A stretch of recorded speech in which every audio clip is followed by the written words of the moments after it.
ఏంటంటే నేను ఇవాళ ఇన్ని చూసి జగన్ లాంటి వాడితో ఈరోజు నేను రాజకీయం చేయాల్సి వస్తుంది. అవునన్నా కాదన్నా వారి ప్రతిపక్ష పార్టీ ఉంది కదా, దానికి నాయకుడు జగన్ కదా, కానీ తప్పట్లేదు, అది రియాలిటీ. మరి దానికి చంద్రబాబు నాయుడు దగ్గర రాజకీయ నాయకుడు, ఆయన రాజకీయ చాతుర్యం చాణక్యత ఉంది కాబట్టి ఏమైనా వ్యూహాలు ఉంటాయా, లేకపోతే ఇది ఆంధ్రప్రదేశ్ రాష్ట్రంలో ఇంక అనివార్యమా? ముందుగా ప్యానెల్లో ఉన్న ఇరువురు మిత్రులు అలాగే ఏబిఎన్ వీక్షకులందరూ కూడా శుభోదయం.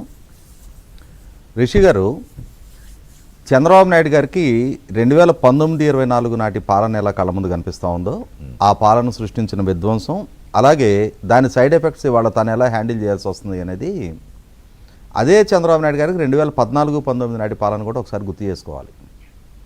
ఆ రోజున విభజన జరిగిన రాష్ట్రం, గ్రామీణ నేపథ్యం ఉన్న రాష్ట్రం, లోటు బడ్జెట్తో రాజధాని కూడా లేని స్థితిలో ఏర్పాటైన రాష్ట్రం, కరెంటు కోతలతో సతమతం అవుతున్న రాష్ట్రం వారసత్వంగా దక్కింది.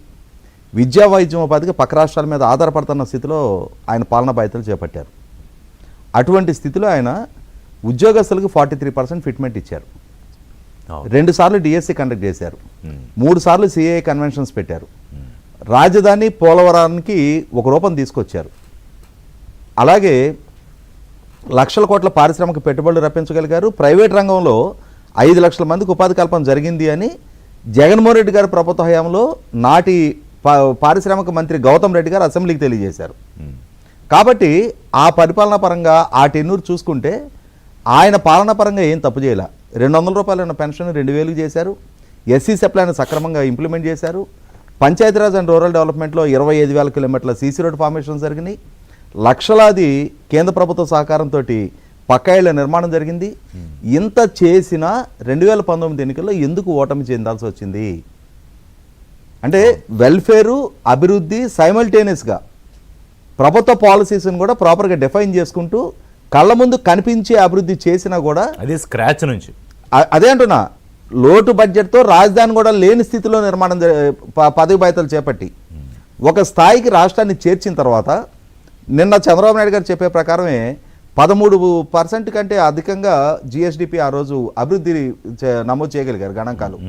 అయినా సరే 2019 ఎన్నికల్లో ఇదే జగన్మోహన్ రెడ్డి వీటి గురించి ఎక్కడ చర్చనీయాంశం కాకుండా అతను చేసిన విష ప్రచారమే ప్రజల్లో చలామణైంది. అటువంటి నేపథ్యంలో ఇవాళ 5 సంవత్సరాలు జగన్మోహన్ రెడ్డికి అధికారం దక్కిన తర్వాత ఏ విధ్వంసానికి రాష్ట్రం గురైంది అనేది ఒక స్పష్టత ఉంది. మళ్ళీ తిరిగి వాళ్ళ ప్రజలు మీకు అధికారం కట్టబెట్టారు. అదే జగన్మోహన్ రెడ్డి వైఖరిలో మార్పు రాదు అని ఎన్నికల ఓటమిని గురించి ప్రెస్ మీట్ పెట్టిన రోజే అతను ఆ ప్రెస్ మీట్లోనే చెప్పాడు. ఆ ఓటమిని సరిగ్గా సమీక్షించుకోకుండా, తన లోపాలను ఏంటి అనేది ఐడెంటిఫై చేసుకునే ప్రయత్నం చేయకుండా ఈవీఎంల మీద నెప్పనెట్టే ప్రయత్నం మొదలుపెట్టాడు ఆ క్షణం నుంచి. అదే ప్రచారం ఇప్పటికీ వాళ్ళ శ్రేణులు సోషల్ మీడియా వేదికగా ఈవీఎం సీఎం అని, ఈవీఎం ప్రభుత్వం అని చెప్పని ఈ ప్రభుత్వాన్ని ఇప్పటికీ వాళ్ళు నిందలు మోపుతానే ఉన్నారు.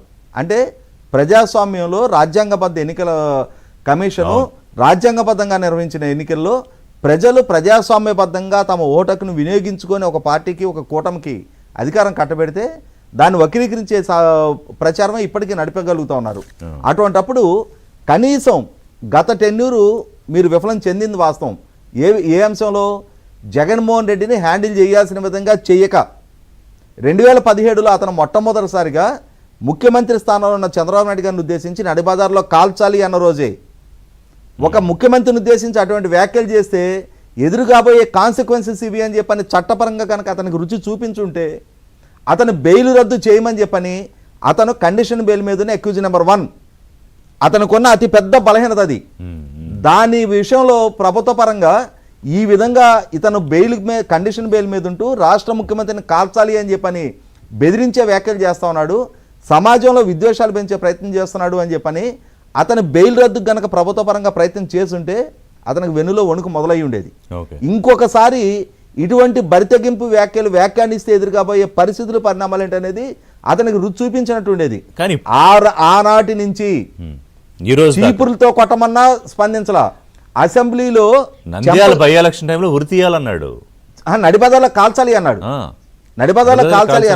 అంటే ఈ విధంగా వ్యాఖ్యలు చేసిన సందర్భంలో ఆనాడు స్పందించిన పర్యవసానం ఎటువంటి పరిస్థితులు పరిణామాలకి తెలుగుదేశం పార్టీయే గురిగాల, చంద్రబాబు నాయుడు గారు అవమానపడలా. రాష్ట్రం కూడా ఏ పరిస్థితులు ఎదుర్కొందో కళ్ళ ముందు ఉంది. ఇప్పుడు రేపు 12వ తారీఖుకి ఇవాళ 9లో ఉన్నాం మనం. ఇంకొక 3 రోజులు ఉంటే 18 నెలలు, సంవత్సరాల కాలం గడిచిపోతా ఉంది. ఈ 18 నెలల కాలంలో ఏ విధంగా అతను హ్యాండిల్ చేసే ప్రయత్నం ప్రభుత్వ పరంగా చేస్తూ ఉన్నారు. ఇవాళ అతను ఆనాడు ముఖ్యమంత్రి హోదాలో ఉండి కేసుల విచారణ వ్యక్తిగత హాజరు నుంచి మినహాయింపు పొందాడు. అవును, ఇవాళ ఎందుకు ఇవ్వాలండి అతనికి? జడ్జి గారికి టైం ఇచ్చి వెళ్తాడు. మే 13 ఎన్నికలు అయిపోయాయి. జూన్ 4 అతను ప్రజల చేత తిరస్కారానికి గురయ్యాడు. ఎందుకు ఈ రోజుకి అతనికి వ్యక్తిగత హాజరు నుంచి మినహాయింపు ఇస్తా ఉన్నారు? అతని వల్ల డ్యూటీలో ఉన్న పోలీస్ అధికారులని బట్టలోడ చేస్తా అని చెప్పని బెదిరిస్తా ఉన్నాడు. ముఖ్యమంత్రి హోదాలో ఉన్న చంద్రబాబు నాయుడు గారిని బావిలో దూకి చావు అని చెప్పని వ్యాఖ్యలు చేస్తా ఉన్నాడు. ఇటువంటి వ్యాఖ్యలు చేస్తా ఉన్నప్పుడు ఆ రోజు రఘురామకృష్ణరాజు గారు ఒక ఇండివిజువల్గా బెయిల్ రద్దు పిటిషన్ ఫైల్ చేశారు. ఆయన ఇండివిజువల్గా ఫైల్ చేసిన నేపథ్యంలో ఆయన మేబీ ఆయన ఎంపీ అయి ఉండొచ్చు, కానీ వ్యక్తిగత హోదాలోనే ఫైల్ అయింది అది. అలా ఫైల్ అయిన సందర్భంలో సిబిఐ ఆయన లోకల్ స్టాండింగ్ ప్రశ్నించింది, మీకే అర్హత ఉంది అని చెప్పని. ఇవాళ ప్రభుత్వ పరంగా మీరు ప్రొసీడ్ కండి. అతను పదే నిబంధనలు ఉల్లంఘిస్తా ఉన్నాడు, అధికారులను బెదిరిస్తా ఉన్నాడు, ప్రభుత్వాన్ని బ్లాక్మెయిల్ చేస్తా ఉన్నాడు.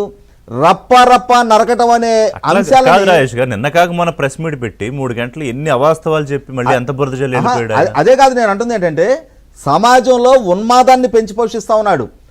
రప్ప నరకటం అనే అంశాన్ని సమర్థిస్తా ఉన్నాడు. ఇటువంటి అంశాల ప్రాతిపదికగా అతను బెయిల్ రద్దు చేయమని చెప్పిన ప్రభుత్వ పరంగా మొట్టమొదటి ప్రొసీడ్ కండి. మిగతా అంశాలు ఇవాళ మీరు సుమోటోగా మీరు తీసుకోండి. కలిగించినప్పుడు మళ్ళీ 2019 నాడు లాగానే ఈ రోజు మీరు 19 పొంచి ఉంది, అభివృద్ధి చేసుకుంటూ వెళ్తున్నారు. ఇదొక్కటే మీకు ఫలితాలు ఇవ్వలేదు అనేది 19 ముందు అనుభవం కళ ముందు కనపడుతుంది కదా. విద్యాసాగర్ గారు ఒక పార్టీకి సంబంధించిన నాయకుడు